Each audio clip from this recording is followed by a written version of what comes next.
Good evening, everybody. This is Sunday night here at the school, at the church, and I am going to be recording this week's videos for you. Today, I'm going to talk about Monday. Before I do that, I want to tell you guys, man, I miss y'all like crazy. Miss y'all a whole bunch. Tired of doing school like this, and this is going to be the way we finish out the year. Of course, we can't go to Washington. That trip has been canceled. And any other details I'll try to give you as we go, but everything's just kind of put on hold and everything's just messed up right now for school and for our 5th grade year. It really hurts me to not be with you. I truly, truly miss you guys, and I love you dearly. I want to share with you this lessons for this week, and this week's a little bit more than last week, but less in some ways. The first thing I'll tell you is we're not doing any spelling this week at all. Okay, so no spelling. Woo, that's awesome. We will be doing history, new English, and some new math. So that's going to take us a little while, but I want to spend the time. I'm more interested in you guys learning the material than I am about you repeating a bunch of stuff. So what I'm going to share with you for Monday, your Monday packet's going to look like this. And on Monday, you're going to have a speed drill, or 4 speed drills for Monday. No new material on Monday for math. And then you're going to have English. English is going to be about direct objects. And I'm going to teach you direct objects now and do my best to carry you through this so that you'll understand. So today's video will be direct objects. And then I'm going to teach you about the Cold War and how that begins with the United States and Russia. I'm going to give you the entire social studies lecture, and you can break the social studies work into 2 days. That's okay with me. But I do want to share this with you. Direct objects. Direct objects in English are always going to be nouns. Okay? They're always nouns. A direct object will never be a verb. It will never be an adjective. It will always be a noun. Okay? So what it does is it follows the action verb. In every sentence that has an action verb, there may or may not be a direct object, but it follows the action verb and it tells you what the action was done to. Okay? For example, or what was done with the action. Let me give you an example. I bought a ticket to the game. Okay, let's break this sentence down first. What is the verb in the sentence? Let's find that out first. That's the action in the sentence or the state of being. Bought is the verb, and it's an action verb because you can physically buy something. So bought is the verb. Next thing we want to find out is what is the subject. What did the buying? And that's I. So I is the subject. Okay. Let's see what else we know about the sentence. I bought a ticket to the game. Ticket we know is a verb. Ticket is a noun. A is an adjective, an article, whatever you want to call it. Okay, I'll put adjective above A. To the game. Now this might just be foggy for some of you, but to the game, to is a preposition. So to the game is a prepositional phrase. Okay, I'm going to put that on the board here. Prepositional phrase. The object of the prepositional phrase is game, and this is the preposition, right? Okay, that leaves ticket. Now ticket is going to be our direct object. You guys start calling those things does, but it's D-O for direct object, because this tells you what was bought. Okay? Now listen, repeat after me. Action verbs have direct objects. Linking verbs do not have direct objects. Okay? So if you have a linking verb like I am, so if you say I am tall or I am a teacher, that is not a direct object. Okay? There's no direct object in a sentence with a linking verb. The only sentences that have linking verbs are the only sentences are ones that have adjectives. I'm sorry, not adjectives, action verbs. Okay? Let me give you another one. This is the one we use in our book. It says, Tyler found his dog. Okay? What is the verb? The verb is found. That's what's done, and you can see Tyler doing that. Tyler is the subject. And what did he find? He found what? Notice in this sentence, bought what? Answers the question, what did you buy? Action verb. What did the verb do it to? Or what did the verb get from it? So bought what? Bought a ticket. He found what? He found his dog. And so dog is going to be the direct object there. I hope that makes sense to you. I hope that helps you all. Gonna give you one more. I called my mom yesterday. Okay? I is the subject, called is the verb, right? And it's an action verb because you can actually do it. Okay, so I called my mom yesterday. My, that's a possessive pronoun. We use that as an adjective. Okay. Yesterday we know is always an adverb. It tells when, right? We've learned that. I called what? Who did I call? I called what or I called whom? What did the verb do it to? My mom. I called my mom. Mom will be the direct object in the sentence, okay? So what you're going to do today is you're going to take on right A, you're going to think of a direct object and fill that direct object in. For example, number 1, it says, did you see the blank? You're going to add a direct object. Did you see the fireworks? See what? See fireworks. It answers the question and gives you a direct object there. Okay? In think B, you're going to underline the group of words that will give the sentence a direct object. Okay? For example, number 1 says, we read a book last night, or we read late last night. Keep in mind, the direct object is always a noun. We read a book last night is a noun. We read what? Read a book. We read late last night. That's an adverb. Tells us when we read. So that wouldn't work. So the answer would be book because it's a noun. It makes it a direct object. Okay. And then on the back, you're going to find the action verb. You're going to label the direct object. A little bit more work in that. And then in think D, you're going to underline pronouns and label the pronoun the subject, action verb, or direct object. Okay. Now keep in mind that the pronouns, the objective case of the pronoun will always be a direct object. The subjective case, like I, he, those are all subjective. Him, me, those are all objective. Remember that from our pronoun lessons. So that is our English for today. Okay, now I'm going to erase the board and I'm going to give you some time to switch gears with me. Social studies. Social studies. It's going to take a little while. I'm going to make sure the camera's recording. Stay with me. Okay. Good. Good. Camera's still recording. So I'm going to start talking about a new kind of war. Okay. A new kind of war. Now, this is going to be long. So what I'll do is I'll split some today and some tomorrow. Okay. I'll do 1 through 3. They're in yellow here. 1 through 3 today. And then tomorrow I'll do the remainder. Let's take us back to social studies. We've been without social studies for a while, and I was really hoping we would do it in class because I enjoy doing social studies with you. But we're not going to be able to do that because we have to be apart because of this virus and these concerns. So I'm going to do my best to teach you from here. Okay? World War II is over.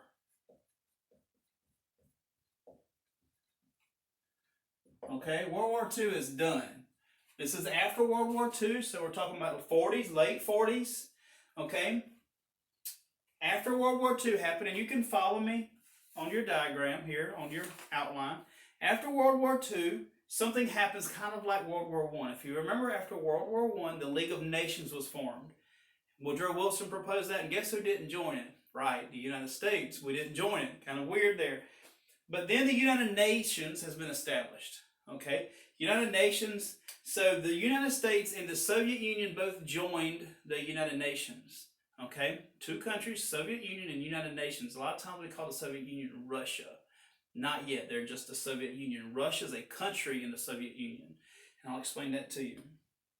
Okay, so the United States and the Soviets had some things in common. Okay, they were both strong. Let's see here. I'm going to say USSR. Those are the Soviets, the United Soviet Socialist Republic. Okay, okay. They had these things in common. They were both governed by the people in the United States. I'm sorry, they were both superpowers. Okay, let me get that over here. They were both superpowers. Okay, those are things in common. Now, the United States was democratic. Okay, people led the way. They voted, people made the rules, the government made rules based on the people. They had representatives, legislatures, and those type things, okay? Now, the Soviet Union was communist. We've learned about some communist governments before. Okay, government controls everything. Okay, the Soviet Union was controlled by the government. The government run everything. They were called communists. The United States was a democratic, capitalistic society. Okay, this led to a disagreement between the Soviets and the United States. We didn't like each other. Okay, we didn't like each other not because we didn't like the clothes we wore or nothing like that, or cultures. We didn't like each other because we agreed with different ways of governing. Okay, America felt like communism was dangerous, and the Soviets felt like democracy was dangerous.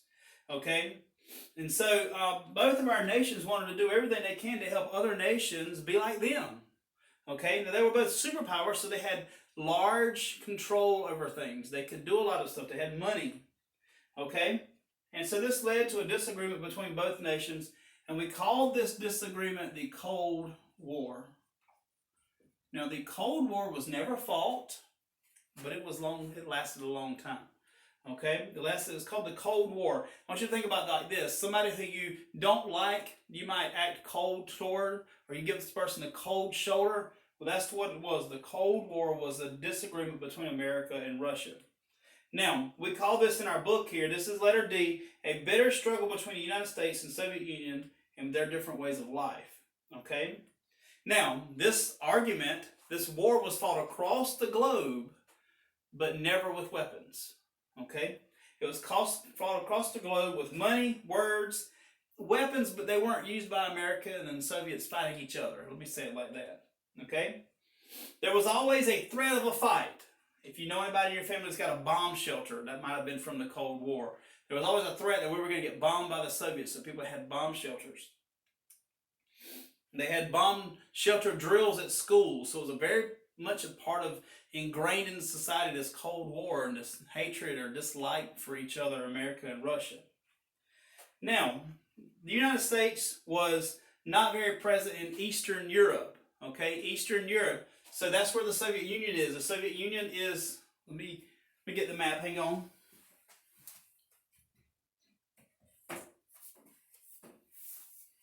Okay.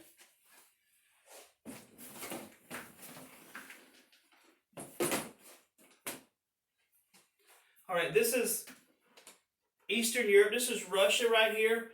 And then Europe is right here. This is Eastern Europe. I want you to understand that. Russia and the Soviet Union, they controlled a lot of Eastern Europe, and they had countries that they had convinced to be communist. Okay, so they had gotten them to join their principles, their ways of doing things. Now, there were also all these Eastern European countries they're named now, but they weren't countries then. They were all part of the USSR, not the USA, but the USSR, the Soviet Socialist Republic. Okay, now. Want to teach you a word. It's called idealism. Idealism is a way of thinking that promotes his or her life about another person or nation. So the idealism that the Russians were trying to portray, they were trying to portray communist ideals. Communist ideals. Okay, America was trying to portray democratic ideals. All right. Well, the nations that Russia had influence on, they influenced to be communists. Nations that America had influence on, they made them all, they tried to convince them to be democratic. Well, there became so many communist countries here that Winston Churchill, who was the leader of England, Great Britain at the time, he says that an iron curtain has descended across Europe. And what he meant by that was iron is a cold metal. And what he meant by that was there was a wall between free Europe and communist Europe. Okay? And so this is a word that he said, an iron curtain has descended across the continent of Europe.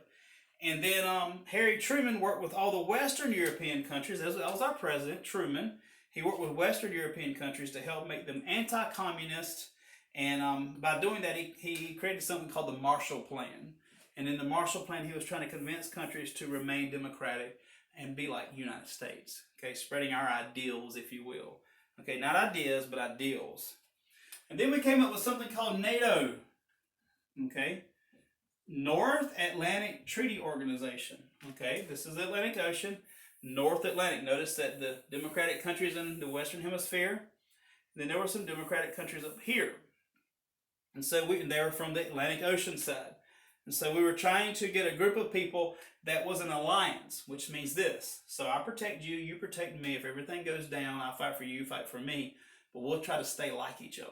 Okay? So that's what they did. Now, as a result, there were some Cold War conflicts. You've heard of conflicts that America's gotten in, wars that America's gotten in. And the first one is the Korean War. The Korean War. There were two nations in Korea, North Korea and South Korea. They are on this map, and they are, bear with me, right here, North Korea and South Korea. Okay? Well, Korea was two nations after World War II. Okay? It became two nations, South Korea and North Korea. All right, North Korea was a communist country. If you notice, North Korea is near Russia. Okay? And it became a communist country. All right? North Korea in 1950, June the 25th, decided to invade South Korea. Yeah. South Korea was democratic. The United States liked South Korea. North Korea invaded South Korea, and so Truman, Harry Truman, our president, sent troops to South Korea to fight back the North Koreans. 15 other troops, United Nations sent troops also. And so we got a bunch of people fighting in North Korea and South Korea. They're fighting to keep communism at bay from taking over, in our mind, taking over the world. Okay? Had a general called Douglas MacArthur. You probably heard of him. He fought against North Korea, fought them back. Well, in 1950, October of 1950, this big country here called China started fighting on North Korea's side. Now, China is another communist country. They're still communist today. 2 years this fighting lasted, and no side took control of the other, and and the war ended up like in a stalemate there. But let me read to you about this, okay? Because I'm back here on the back of the spreadsheet here. Listen. Why did outsiders join in? America did not want to see another country fall under Soviet control. China did not want to stop the cause of communism. They wanted to promote communism. So you understand how that worked here. By the time the Korean War was over, America had lost 33,000 troops. President Eisenhower was elected in 1952, and the war ended. Okay? Now, after this war, we've had a real war that America has fought, but we didn't fight Russia, we fought North Korea. Russia was helping them. Okay? After that, there was a real paranoia set in America. Okay? America was worried about communists living within them, and they wanted to get the communists out. In fact, Senator MacArthur from Wisconsin, he claimed the communists were working in the government. They made investigations into the House and into the Senate. People were questioned. Some people were even put in jail for not answering questions. Some people lost their jobs, but at the end, there was no evidence that communists were working in our government. There was just a paranoia that set in. People were afraid that this was changing America. Okay? So that's the beginning of the Cold War. If you'll bear with me, I'm going to go ahead and go right into the remainder of this, and it'll already be done. And so you can use this video. If you want to pause it here and come back tomorrow, you can. But I'm going to go with point number 4. And I'm going to talk about the Cuban Missile Crisis. Well, in 1959, in Cuba, down here, right below the United States, Fidel Castro becomes the leader. Okay? As a dictator, he makes Cuba a communist nation. All right? Cuba becomes the first communist nation in the Western Hemisphere. The Western Hemisphere is on the western side of the globe. Okay? John F. Kennedy, you might have heard of him. He was president in 1960, and he was alarmed with Cuba's government. Okay? In fact, JFK didn't like it at all. Now, he happens to be the first Roman Catholic elected president. I put that in there. And at 43 years old, he was the youngest president ever elected. America loved John F. Kennedy, called him JFK. And in 1962, America sends spy planes over Cuba, and they discovered that the Soviet Union is setting up nuclear weapons in Cuba. Now, who is it that's near Cuba? Of course, we are. If you look at that, I think we're 90 miles to Miami from Cuba. All right? So America says, hold on a minute, Russia. You're trying to put nuclear weapons in Cuba. You must be pointing at America. And so Kennedy goes on TV and tells America the news on October 22nd. Of course, Americans get worried and frightened. And so he insisted that the Soviets remove the missiles. All right? He declared a naval blockade. He put ships out here in the Atlantic Ocean so Russia could not bring any over to Cuba. And the world watched with fear. Were we going to have a nuclear war all of a sudden?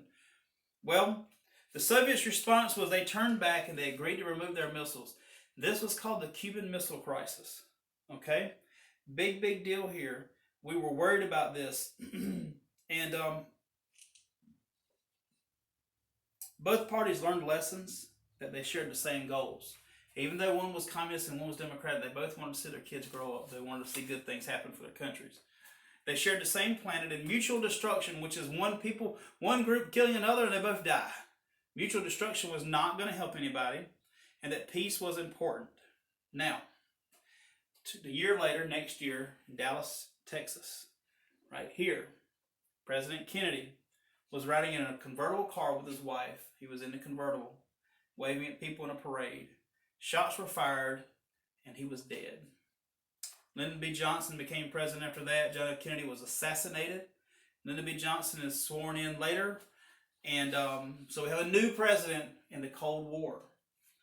And finally, in Roman numeral 5 there, what you need to know there is that the arms race continues. That as a result, the United States and the Soviet Union began building more bombs.